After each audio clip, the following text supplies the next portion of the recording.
souvent au crépuscule, le ciel de Tokyo affiche des traces d'encre noire.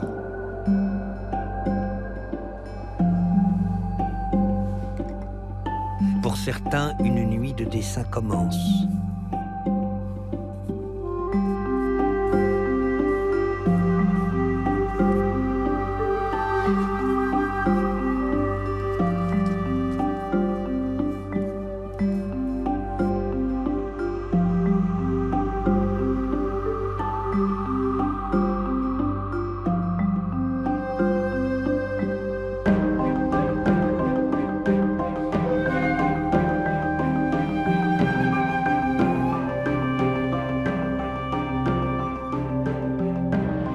Parfois, un album dessiné par Hokusai reste à portée de main pour vérifier un détail ou se rassurer sur le mystère des formes.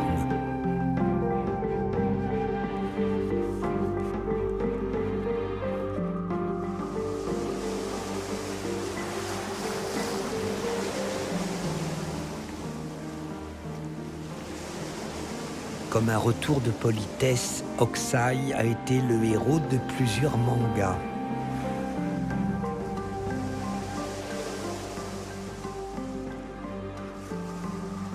Le fil du regard relie tous les dessinateurs, du passé au présent, du présent au passé. Il ne nous demande qu'à être visités.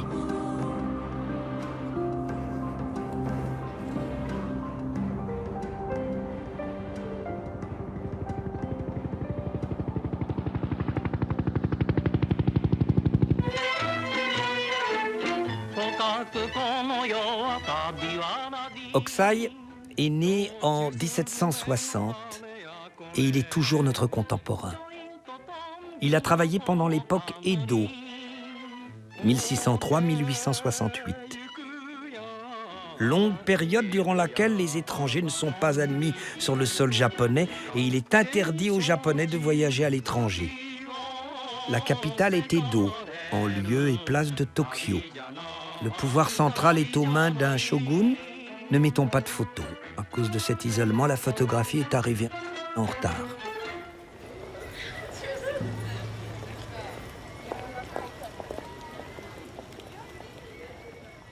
Le père d'Hokusai était artisan miroitier. Il le place en apprentissage dans un atelier de gravure quand il a 13 ans.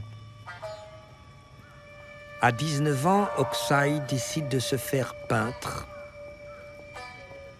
Il choisit le plus grand maître de l'estampe et intègre son école. Hokusai apprend vite. Il ne cessera d'apprendre.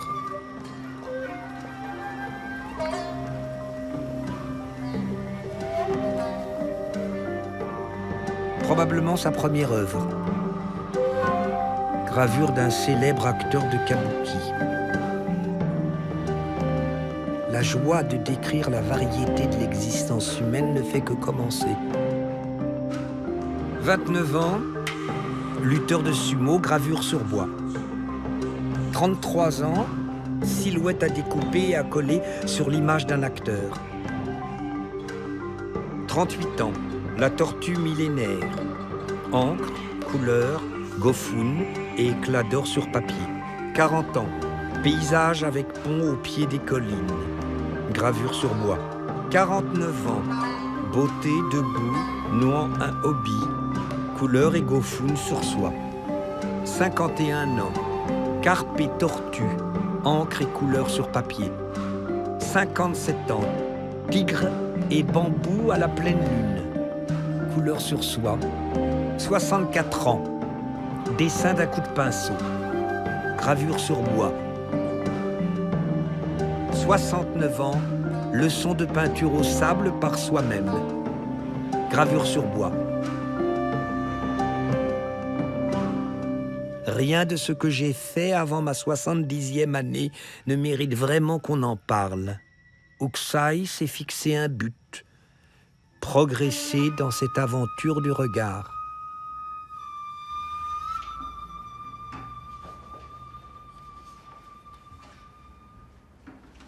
Uragami-san collectionne la manga d'Hokusai depuis ses 18 ans. Il en a retrouvé plus de 1500 exemplaires. Lorsque ces mangas sont parus pour la première fois, Hokusai avait 55 ans. Voici le premier volume. Comme c'est indiqué ici, l'année 11 de l'ère Bunka correspond à l'année 1814, soit précisément il y a 200 ans. Le terme manga n'a pas été inventé par Hokusai. Le mot existait déjà. Mais du fait que Hokusai l'ait utilisé, il est devenu très célèbre. On dit que Hokusai avait 220 disciples partout dans le pays. Et la manga était à l'origine un manuel de dessin à l'intention de ses disciples. Mais comme cela n'aurait pas été rentable, ils ont ouvert la vente à tout le monde. Là, le succès a été explosif. Les lecteurs étaient des gens du peuple, des artisans qui s'en servaient de modèles, mais aussi des seigneurs qui les collectionnaient. Il ne s'agissait pas simplement de montrer comment dessiner, mais cela permettait aussi aux lecteurs d'acquérir des connaissances et de se faire une culture. Curieusement, il s'agit d'une sirène. Une sirène, c'est surprenant. C'est un kappa, créature mythique. C'est également le cas pour ceci, mais il y a beaucoup d'animaux imaginaires. Ce qui est intéressant chez Hokusai, c'est qu'il dessine les animaux réels et imaginaires ensemble. Ça ne le dérange pas du tout. C'est fréquent qu'on ne sache plus ce qui est réel et ce qui ne l'est pas. Il y a des plans de pistolets, comme ici. Mais aussi, ici, on tire un gros coup de canon. Et la suivante, boum, il atteint sa cible. Il joue sur le passage d'une page à l'autre. La manga lui servira dans quelque sorte de référence pour les estampes du mont Fuji qu'il réalisera plus tard. C'est une sorte de base de données pour Hokusai. Je pense que c'est le rôle qu'elle avait.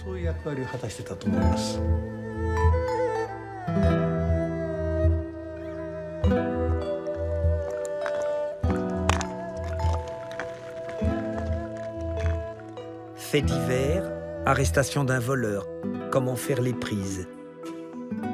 Certaines planches de la manga mettent en scène des histoires singulières. Cette femme de dos drapée sensuelle avec ses sandales de bois marchant sur la longe d'un cheval déchaîné. Que nous raconte-t-elle?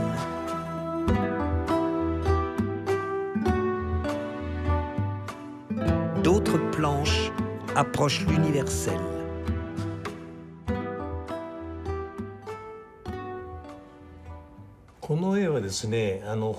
Ce dessin fait partie du 8e volume de la manga de Hokusai. On y voit un gros éléphant entouré de 11 non-voyants tout autour de lui.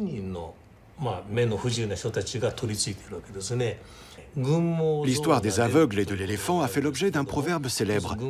C'est l'histoire de plusieurs aveugles qui ne touchent chacun qu'une partie de l'éléphant. Sa trompe, sa queue, son ventre, son dos, par exemple. Et chacun se demande à quoi l'animal peut bien ressembler. Autrement dit, cela sous-entend qu'aucun d'eux ne connaît l'aspect général de l'éléphant. Normalement, tripoté comme il l'est, il devrait se débattre. Mais là, il prend son mal en patience. Mais je trouve que son œil a l'air de dire « Dépêchez-vous qu'on en finisse ». Je pense que Hokusai a voulu dessiner des personnages qui se ressemblent, comme une métaphore de l'opinion publique.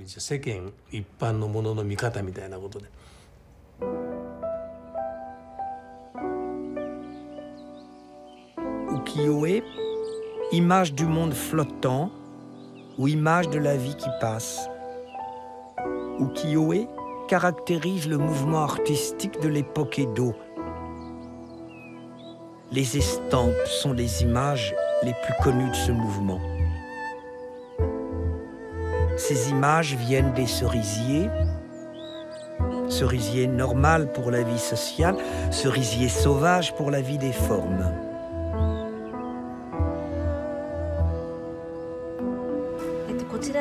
Ceci est une reproduction d'une ancienne planche d'impression d'estampes. Elle est faite en bois de cerisier des montagnes. La raison pour laquelle ce bois est utilisé est que les ukiyo-e n'étaient pas des exemplaires uniques.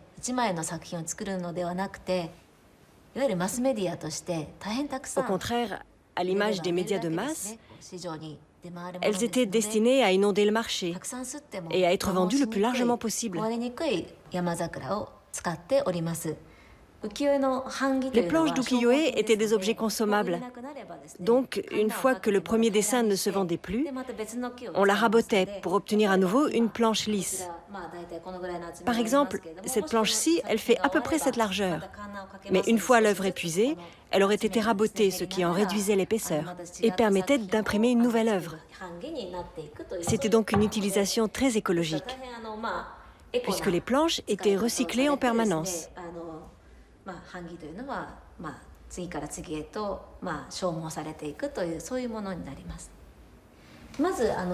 D'abord, pour imprimer des ukiyo-e, on commençait par dessiner les contours du dessin sur une feuille de papier japonais comme celle-ci. Une fois cette épreuve validée par l'imprimeur, le dessin allait directement chez le graveur.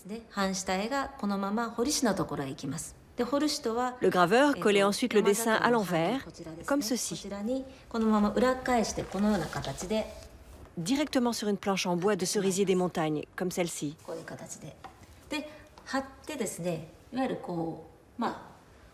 Une fois collé, il utilisait ce petit couteau de sculpteur qui a une lame très fine, semblable à celle d'un cutter.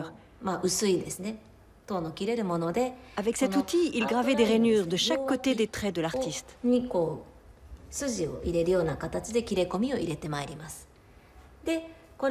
Une fois évidée et poncée, on obtenait la planche complète, l'omohan, comme celle qui se trouve juste ici. L'une des particularités de la gravure sur bois est que le dessin original produit par Hokusai disparaissait dans la planche, puisqu'on gravait directement à même la feuille collée.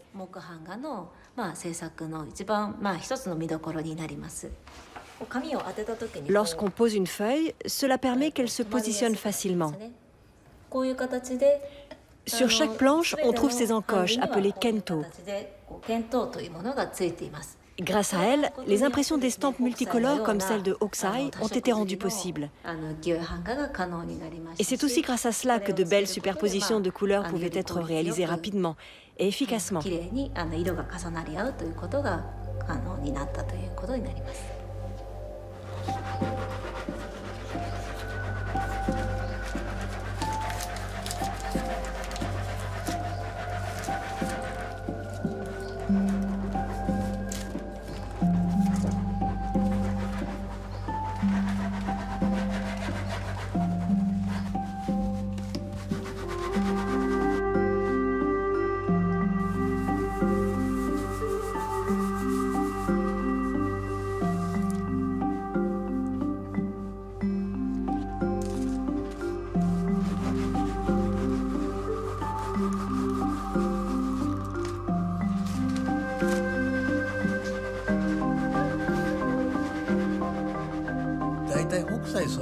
La reconnaissance de Hokusai ne vient pas du Japon, mais d'abord de l'Europe.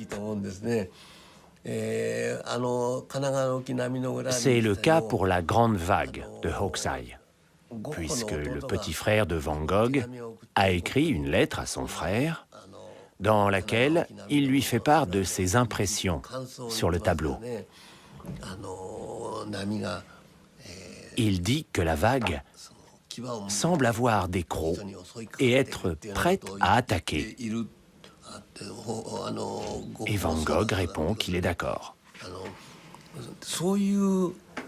C'est à se demander pourquoi personne n'a eu ce regard au Japon. On voit un Oshiokuri-bune, c'était un bateau de transport très rapide. Il achemine des légumes et du poisson récoltés et pêchés à Chiba, banlieue d'Edo. Ça a beau être un bateau rapide, ce n'est pas comme s'il avait un moteur. Il y a juste des hommes qui rament à la pagaie de toute leur force.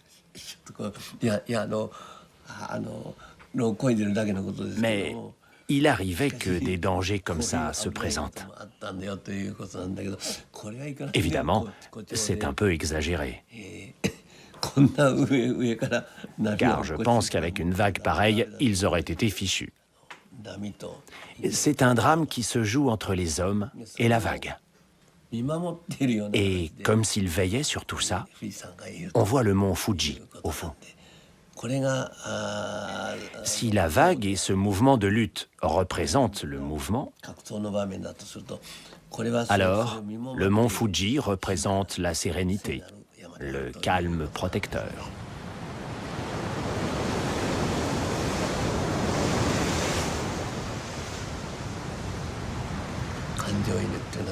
Qu'est-ce que l'empathie? C'est quand les gens se projettent comme étant cette vague. C'est la projection de ses propres sentiments sur le dessin.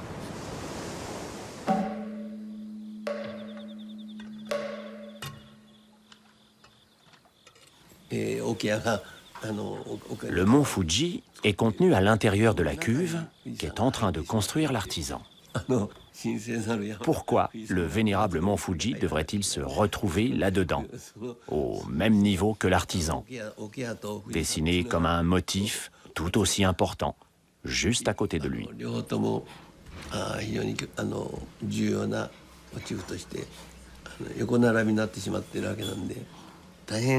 C'est quasiment comme s'il se moquait du mont Fuji.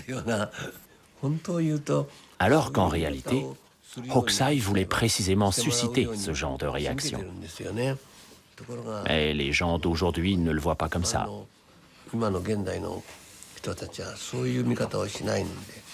Donc, Hokusai doit être un peu déçu.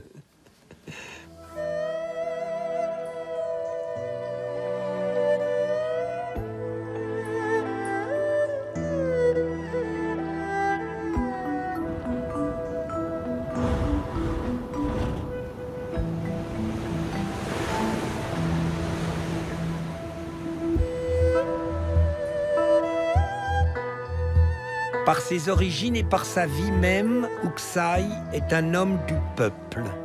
Par indifférence, peut-être par goût aussi, il resta pauvre. Il aime les plaisirs des sans-grades. Il partage leurs croyances, leur simplicité. Surtout, il observe la vie des gestes pour pouvoir leur rendre souffle en les dessinant.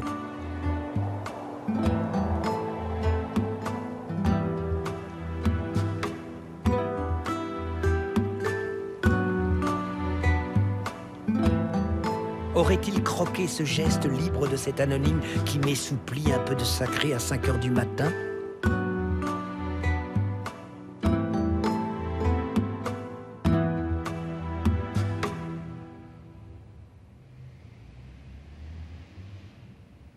Les jeux de main et de pied de l'époque Edo sont aussi le sujet d'étude de la vice-présidente de la Fédération japonaise de football.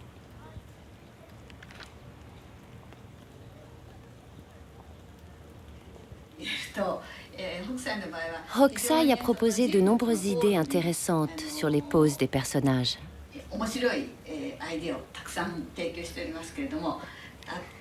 Au Metropolitan Museum, il y a ce pastel de Degas intitulé « Femme s'essuyant le pied ». Lorsqu'on s'interroge sur l'origine de cette curieuse pose, on se rend compte qu'on la retrouve dans la manga de Hokusai, où on voit deux hommes jouer au sumo avec leurs pieds.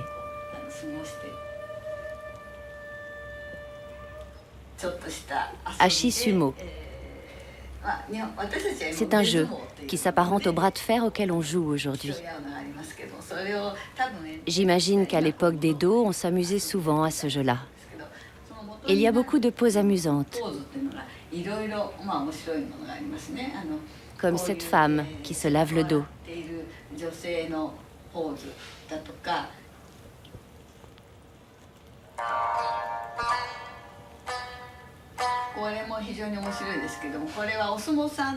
Celle-ci est également très intéressante.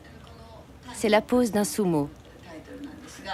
Ce tableau est intitulé « Bain du matin, la boulangère » et représente un personnage un peu rond, avec une constitution proche de celle d'un sumo, mais qui est pourtant un nu de femme. Jusque-là, les artistes représentaient plutôt les femmes nues pour montrer la beauté de leur corps. Au départ, la plupart étaient des déesses. Ici, Degas choisit de s'intéresser à une femme du peuple, qui ne correspond pas spécialement au canon de la beauté.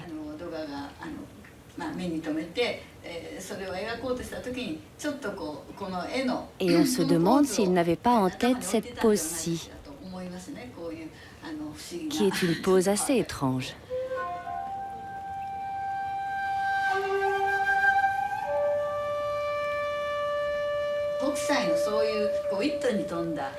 Ainsi, je pense que Degas a éprouvé de la sympathie pour l'originalité de Hokusai et sa capacité à capter le corps humain. Non pas que Degas ait directement appris de Hokusai, mais disons qu'ils avaient la même sensibilité et qu'ils partageaient le même regard que Hokusai sur le corps et les attitudes des êtres humains. Shunga, littéralement image de printemps. Les galeries spécialisées qui vendent des shungas sont aussi rares que ces images recherchées.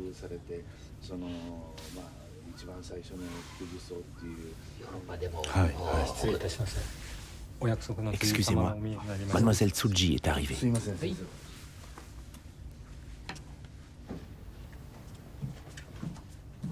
Enchanté, je m'appelle Tsunoda. Enchantée. Je vous en prie. Aujourd'hui, nous avons avec nous le professeur Ayakawa du Nishibunken. Grâce à lui, vous pourrez avoir des explications plus détaillées sur les pièces que nous allons voir. Je vous l'ai expliqué au téléphone. Voici l'une des œuvres majeures de Hokusai, intitulée Fukuyuso. Généralement, les shungas comme celle-ci paraissaient par série de 12 gravures.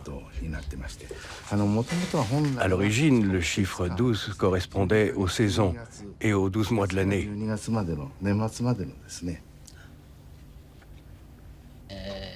Le texte qui accompagne le dessin est drôle à lire.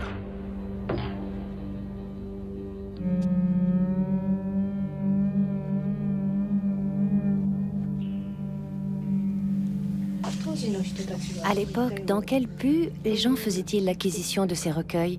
Quelle place occupaient-ils? C'était une des plus grandes distractions. Et on sait aujourd'hui que ces recueils étaient consultés autant par les hommes que par les femmes qui cherchaient à se divertir, contrairement à ce qui se fait aujourd'hui. Évidemment, ça ne se consultait pas en public, mais dans l'intimité. Tout le monde savait que c'était une pratique courante.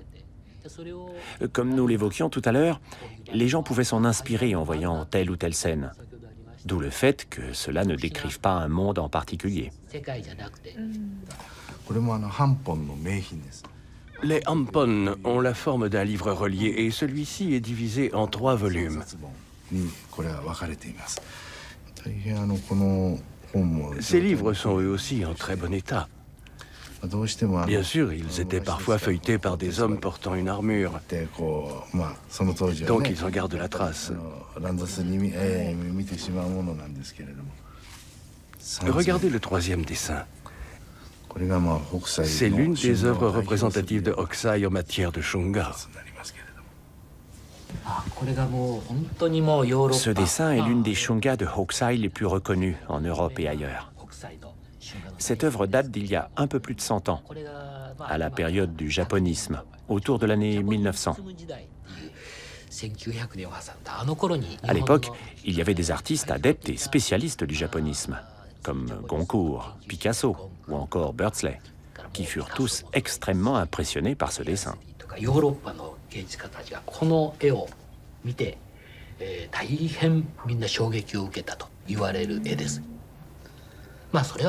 C'est profondément culturel. Je pense que cela n'existait pas à l'étranger. Mais l'impact qu'a eu ce dessin devait être en décalage avec la façon dont ce dessin était perçu par les gens d'Edo.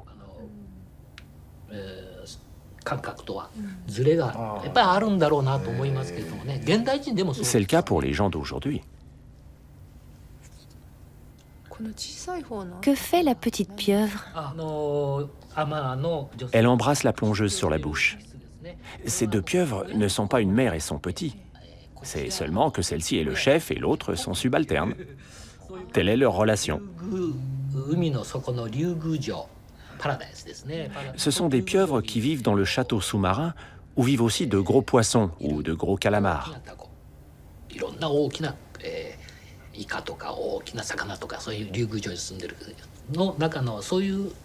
La petite pieuvre est donc la subalterne de la pieuvre en chef. Je ne sais pas si vous le saviez, mais à l'époque d'Edo, on surnommait les plus beaux sexes féminins des pieuvres.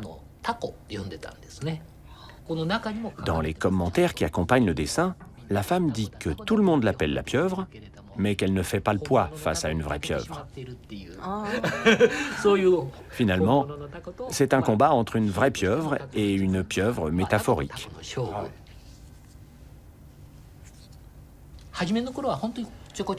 À l'origine, il n'y avait que quelques brefs commentaires pour chaque personnage. Mais Hokusai remplit tous les espaces vides autour du dessin avec du texte. Ce sont des dialogues, un peu comme les bulles dans les mangas d'aujourd'hui. C'est une conversation entre les personnages, car il ne s'agit pas d'un récit. Ce sont les mots du peuple, un langage familier, celui qui est parlé dans les quartiers populaires, autant par les hommes que par les femmes. En regardant le texte, j'ai l'impression de pouvoir lire les caractères A ou encore Zu. Est-ce qu'elle pousse des cris?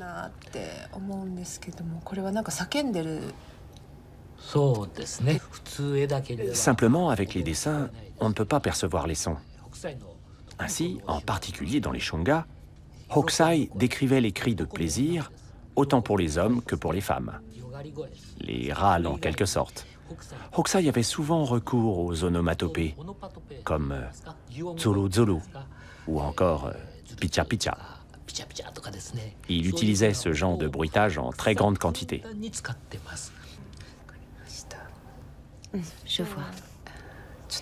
Dans ce cas, je vais réfléchir et je vous recontacterai ultérieurement. Merci beaucoup. Merci pour toutes ces anecdotes.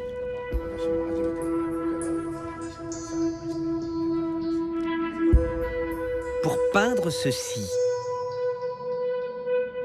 Hokusai a posé son regard ici.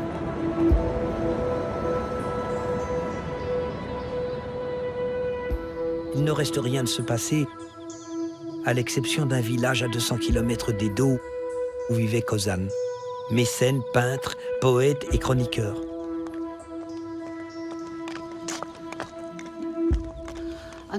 Au départ, Hokusai s'est présenté devant la grande porte de la demeure, comme on le voit souvent en peinture, en veste de travail, Shirushi Banten, et en sandales, Warazore. Le voyant apparaître, Kozan l'a accueilli chez lui à bras ouverts. Apprenant qu'un peintre d'Edo était présent, on dit que nombre de personnes du voisinage venaient le voir avec des commandes de dessin. Lorsque des enfants venaient le voir, on dit qu'il leur dessinait des cerfs-volants ou des mushae, portraits de guerriers. Lorsqu'un noyé s'est échoué sur les berges de la rivière à Chikuma, Kozan et Hokusai ont demandé à le récupérer afin de pouvoir le disséquer. Un poème raconte les gens regardant Hokusai en train de dessiner ce cadavre durant toute la journée. Le dessin était un peu dégoûtant. Il semblait dégager l'odeur du mort.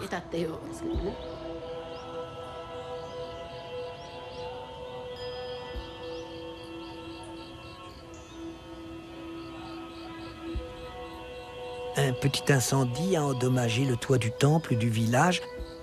Hokusai et ses disciples s'y sont rendus pour peindre le plafond restauré. Si on dit que ce phénix regarde dans 8 directions à la fois, c'est parce que l'ancien moine supérieur, qui est décédé l'année dernière, venait chaque jour se recueillir et réciter des sutras ici. On suppose qu'il observait le phénix tous les jours. Et quel que soit l'angle sous lequel il le regardait, il avait l'impression que le phénix regardait dans sa direction, que son regard était tourné vers lui. Et que c'est pour ça qu'on lui aurait donné cette appellation du phénix qui regarde dans 8 directions. Allez savoir à quoi pensait Hokusai lorsqu'il l'a peint. Lorsqu'on s'approche tout près, on voit que pour l'œil, il a superposé des dizaines de couches de peinture et qu'il est dessiné en relief. C'est pareil pour la couleur de ses yeux. Quand on les regarde d'en bas, on dirait qu'ils sont noirs. Mais quand je suis montée tout près, alors que nous refaisions le toit d'ici, j'ai vu qu'ils étaient faits de plusieurs couleurs différentes. Le professeur nous a expliqué que c'était du bleu de Prusse. Je ne sais pas quel sens cela avait pour Hokusai. Mais lorsqu'il a peint les yeux, j'ai ressenti combien il s'était appliqué. Retour à Edo. Le pont Neombashi, dans la profondeur, est le point zéro des voyages. De là partent les 5 grandes routes construites à l'époque Edo. En 1827, un éditeur passe commande d'une série d'estampes autour des cascades. Il semblerait que Hokusai soit resté à Edo pour mieux imaginer la magnificence des lieux.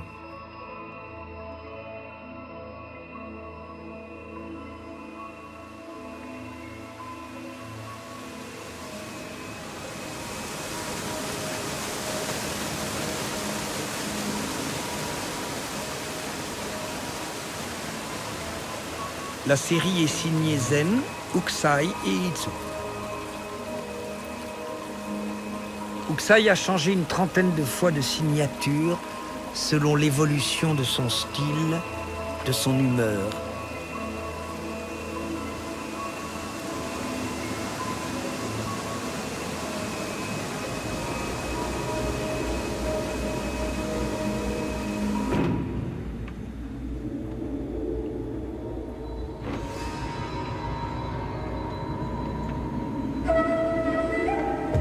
Le surnaturel tient une place importante.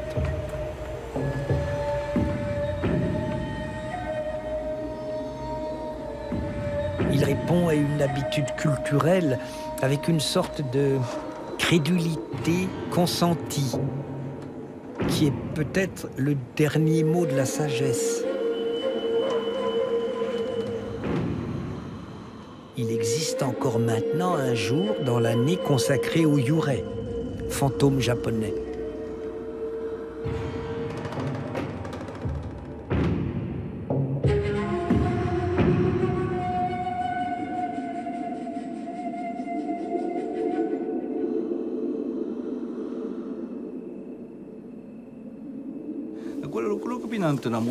À l'origine, en Chine, le coup de Rokurokubi est amovible.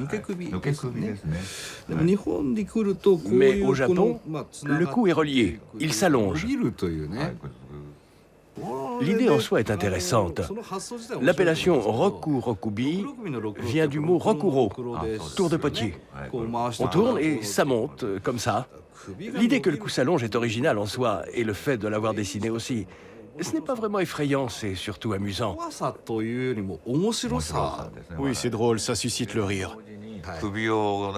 En même temps, c'est comme si, avec son long cou, elle épiait ce que faisaient les gens d'Edo. Dans un esprit voyeur.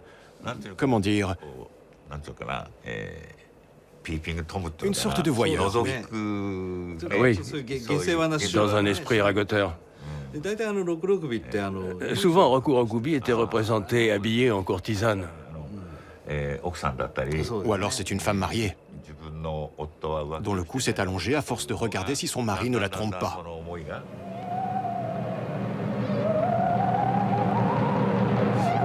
Le fait qu'elle ait un long cou doit évidemment refléter son état psychologique.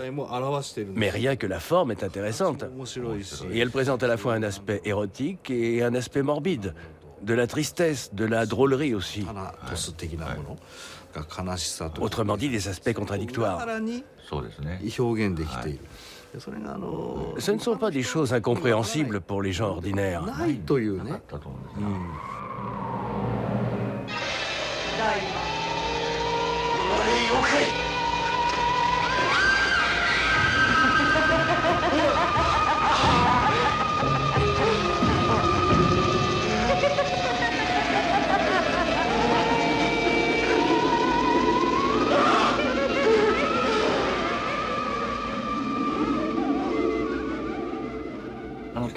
Traditionnellement, les fantômes japonais ont de longs cheveux. Et elles ne montrent pas trop leur visage. Quand on les voit de dos, on imagine qu'elles devaient être belles lorsqu'elles étaient en vie. Mais on sait que ce sont des fantômes rien qu'en voyant leurs cheveux. Il y a beaucoup de dessinateurs d'ukiyo-e, mais aussi de réalisateurs de films qui ont décrit la peur qu'inspirent les cheveux noirs. Tout à fait. Ces fantômes sont les ancêtres directs des fantômes de Ring.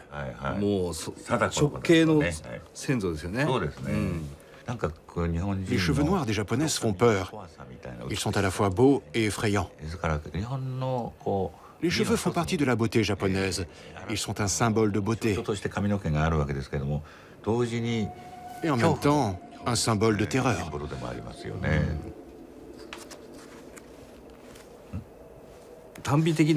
Il y a beaucoup de choses esthétiques parmi les choses typiquement japonaises.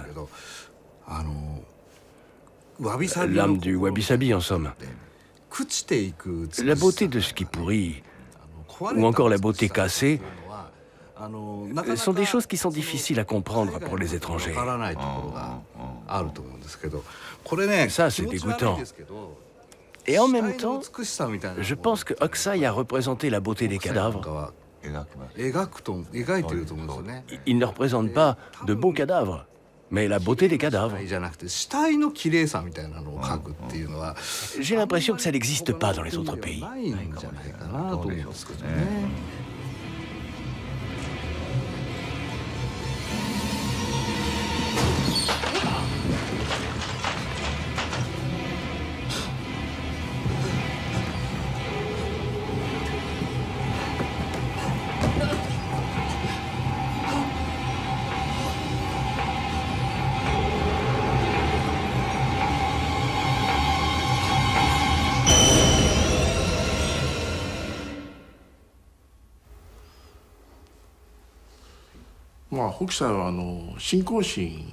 Hokusai était un homme très croyant. Il considérait que les gens ordinaires, les cieux, l'illustre mont Fuji et les dieux étaient à l'origine la même chose. Telle était son idéologie, ou plutôt sa conception des choses. Par exemple, dans la manga de Hokusai, voici le dieu de la foudre, Raijin, et ici le dieu du vent, Fujin. Celui-ci provoque des éclairs, tandis que celui-là souffle le vent. D'ordinaire, on les considère comme source de malheur. Mais d'un autre côté, ce sont des dieux. Lorsqu'Hokusai les dessinait dans ses mangas, il y ajoutait une touche d'humour. Dans le cas du dieu du vent, il porte un sac de vent tout en regardant le ciel. Et on se demande à quoi il peut bien penser.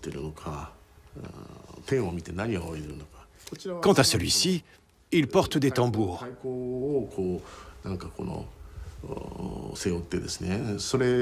Et descend du ciel tel un engin volant. Il y a une pointe d'humour, n'est-ce pas? Je dirais que c'est l'une des particularités de Hokusai. Et la preuve qu'à l'intérieur de Hokusai, tout ne formait qu'un seul et même tout.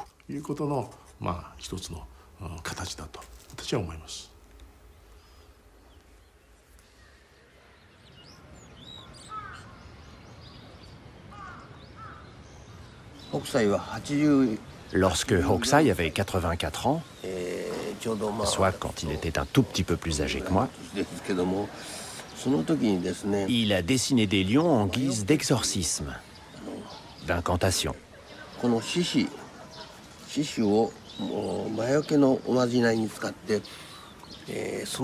Chaque jour, il dessinait un lion. Je crois qu'il en a dessiné une centaine. En tout cas, c'était une tâche quotidienne qu'il s'était attribuée. Nous en avons des traces. On y voit des lions pleins de dérision. Je dis des lions, mais ce sont des shishis, des créatures fantasmagoriques inspirées et importées de Chine au Japon.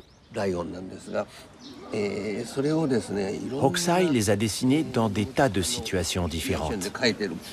89 ans, vieux tigre dans la neige, couleur, encre et Gofun sur soie.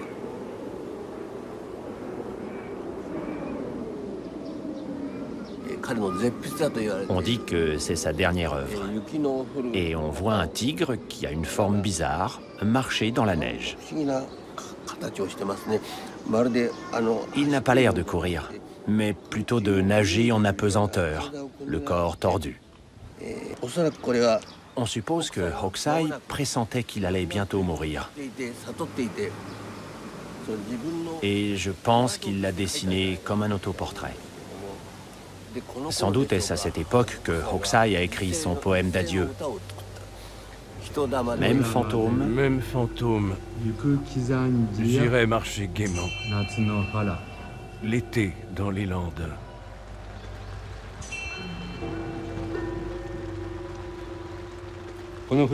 À l'origine, ces pinceaux avaient été déposés en très grand nombre par les visiteurs de la tombe de Hokusai, peu après sa mort, dans l'espoir de devenir aussi talentueux et prolifique que Hokusai.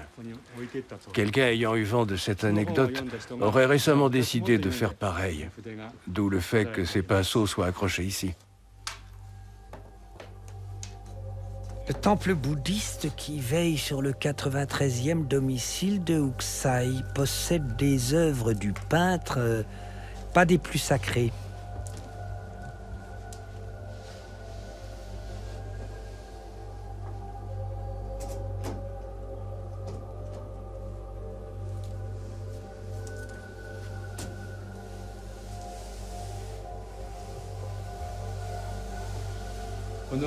Ce dessin s'intitule Geikotsuzu, dessin de squelette, et il a été réalisé 3 mois avant la mort de Hokusai. Le dessin est inspiré du genre Botandoro, histoire d'épouvante. Ici, on aperçoit 2 tiges de bambou. Grâce à ces 2 tiges, on comprend qu'il s'agit du sol. Car sans cela, on aurait l'impression d'une lévitation. Mais ces bambous nous indiquent où est le sol et montrent la volonté de cette jeune fille à se rendre auprès de l'être aimé en marchant pas à pas sur le sol. La passion amoureuse qu'éprouve cette jeune fille apparaît ici, sous la forme d'une légère ombre noire. Elle indique qu'elle n'est pas seulement un squelette, mais qu'elle a des sentiments humains, de l'amour pour l'homme dont elle est éprise. Ici, elle tient une lanterne à la main. On aperçoit le symbole manji, qui est une façon coquette ou ludique d'intégrer son nom à l'intérieur même du dessin. Ici, le dessin comporte la notation dessinée à 89 ans, puis manji qui était le nom de Hokusai, suivi du tampon du chiffre 100, dans l'espoir qu'il vive jusqu'à 100 ans.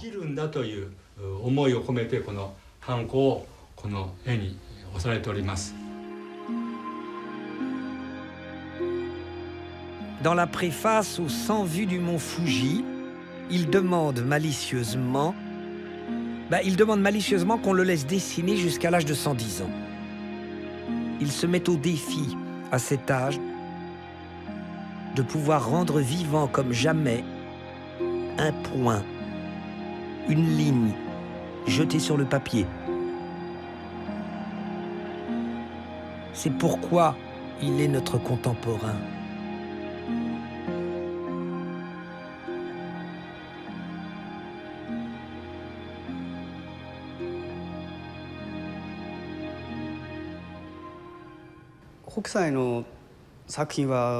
Les œuvres de Hokusai sont, pour utiliser un mot actuel, des œuvres très pop. Elles étaient très populaires et elles avaient un impact direct auprès du peuple. Mais vu par quelqu'un qui a étudié le dessin, ce sont des œuvres très réfléchies, que ce soit du point de la structure, des couleurs, de l'emplacement des objets, car chaque chose est méticuleusement placée, et c'est ce qui donne cet effet à l'œuvre. Même si cette habileté n'était pas perçue par le peuple, c'est ce qui a fait qu'il a aimé ces œuvres. Hokusai a laissé un grand nombre de croquis, et on sait que c'était un grand travailleur qui dessinait sans cesse. Mais cela ne se ressentait pas dans ses œuvres, dans le bon sens, ce qui rendait ses œuvres accessibles et pop. Je trouve ça très impressionnant. Moi-même, j'aimerais devenir comme lui. À côté de ça, je pense que c'est quelqu'un qui avait un esprit de rébellion face au pouvoir. Et je pense que c'est une autre raison qui faisait que le peuple l'aimait.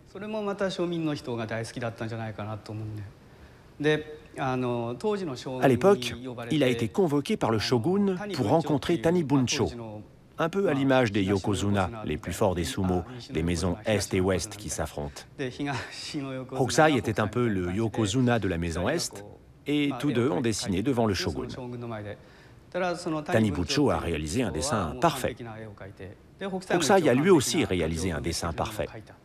Après avoir dessiné, il a réclamé du papier à son disciple et il l'a peint en bleu avec une brosse.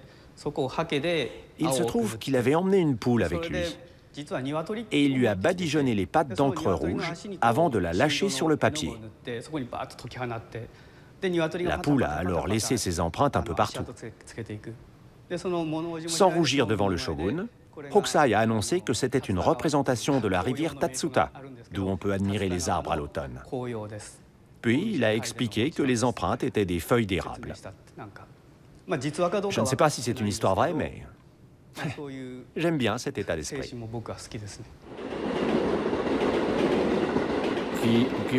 Les dessinateurs d'ukiyo-e n'étaient pas tant des artistes admirés et admirables que des gens qui gagnaient leur croûte en vendant leurs œuvres au peuple.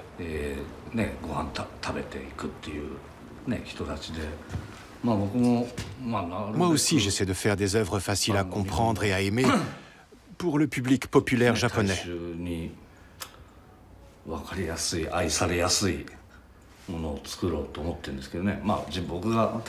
Je viens moi-même du peuple.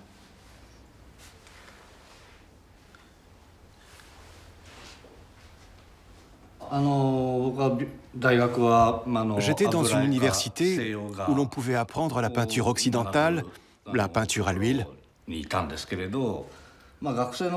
Mais j'ai toujours trouvé bizarre d'apprendre, puis peindre à l'huile, alors que je suis japonais. Et j'avais vraiment envie de faire ce qui était le plus adapté et qui était le plus naturel en tant que japonais.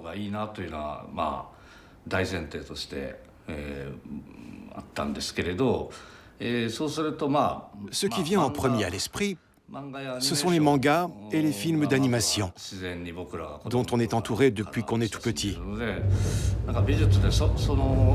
Et j'avais envie d'intégrer cette façon de dessiner dans la peinture.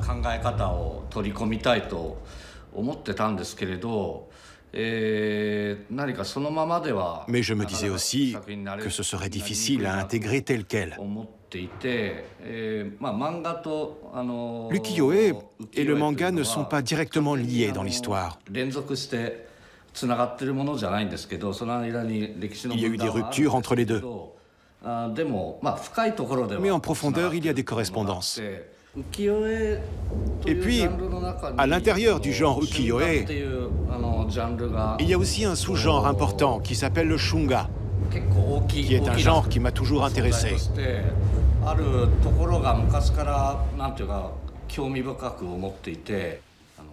Dès le départ, cela n'appartient pas à la haute culture, puisque c'est fait pour assouvir les fantasmes un peu honteux du peuple.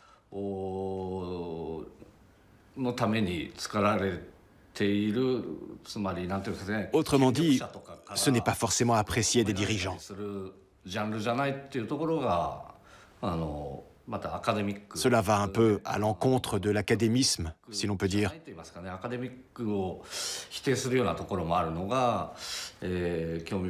Et c'est ce qui fait tout son intérêt. C'est pour ça que j'ai eu envie d'utiliser les shunga.